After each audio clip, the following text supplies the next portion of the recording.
রাত 12টায় শেষ হচ্ছে বর্তমান বিধানসভার কার্যকাল। পদত্যাগ করতে নারাজ বিদায়ী মুখ্যমন্ত্রী মমতা।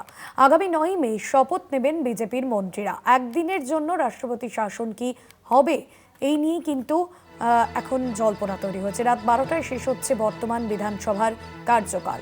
সত্যসুন্দর ভট্টাচার্য রয়েছেন ফোন লাইনে। সত্যসুন্দর, সেক্ষেত্রে সাংবিধানিক সংকট কি তৈরি হতে পারে?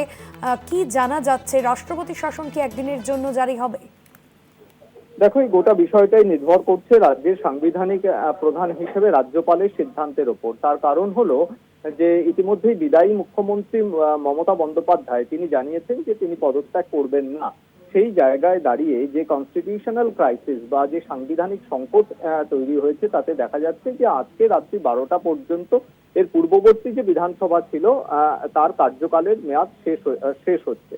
সেক্ষেত্রে খুব স্বাভাবিকভাবেই আগামী 9 তারিখে শনিবার দিনকে রবীন্দ্র জয়ন্তীর দিন বিজেপির মন্ত্রীরা তারা শপথ নেবেন এবং তার মধ্যে এই শুক্রবার দিন যে 24 ঘন্টা সময় রয়েছে, তাহলে সেই দিনটা জন্য কি রাষ্ট্রপতি শাসন জারি হবে, এটা নিয়ে একটা জল্পনা তৈরি হয়েছে। তার কারণ হলো যে ইতিমধ্যেই আমরা জানি যে সংবিধানের যে 164-র 1 নম্বর ধারা রয়েছে, তাতে কিন্তু সেই মোতাবেক ইতিমধ্যেই রাজ্যপালের যে সাংবিধানিক ক্ষমতা, অর্থাৎ রাজ্যের মুখ্যমন্ত্রী মন্ত্রিসভার যারা সদস্য রয়েছেন বা যারা জয়ী সদস্য, তাদের কিন্তু ক্ষেত্রে তাদের যে তাদের দায়িত্বে দেওয়ার ক্ষেত্রে তাদের শপথ নেওয়ানোর যে ভূমিকা, সেটা কিন্তু রাজ্যপালের রয়েছে এবং একইভাবে সেই ক্ষমতা বলে রাজ্যপালের কিন্তু তাদের বরখাস্ত করারও কিন্তু সেই ক্ষমতা রয়েছে।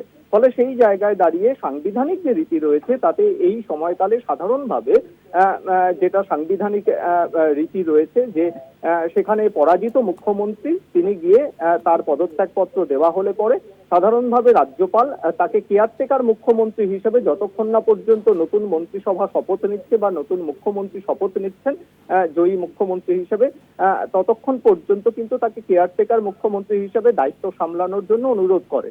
সেক্ষেত্রে যেহেতু মমতা বন্দ্যোপাধ্যায় বিদায়ী মুখ্যমন্ত্রী হিসেবে তিনি এখনো পর্যন্ত পদত্যাগ করার বিষয়ে অনড় অবস্থানে রয়েছেন, সেক্ষেত্রে কিন্তু এক রাষ্ট্রপতি শাসনের সিদ্ধান্তে নিতে পারেন রাজ্যপাল, সেটা তার সাংবিধানিক ক্ষমতা প্রয়োগ করে। অন্যথায় কিন্তু সংবিধানের এই যে 164-র 1 নম্বর ধারা হয়েছে, যে ধারা অনুযায়ী কিন্তু এই পরাজিত মুখ্যমন্ত্রী বা সেই দলের যারা মন্ত্রিসভার সদস্য বা যারা রয়েছেন, তাদেরকে কিন্তু বরখাস্ত করতে পারেন তার সাংবিধানিক ক্ষমতা প্রয়োগ করে। সেক্ষেত্রে আজকে রাত্রি 12টায় যেহেতু কার্যকালের মেয়াদ, পূর্ববর্তী বিধানসভার সেই কার্যকালের মেয়াদ শেষ হচ্ছে, সেক্ষেত্রে কিন্তু আজকে রাতে বলা যেতে পারে রাজ্যপাল তার সিদ্ধান্তের কথা জানাবেন, এমনটা মনে করা হচ্ছে। ধন্যবাদ সত্যসুন্দর।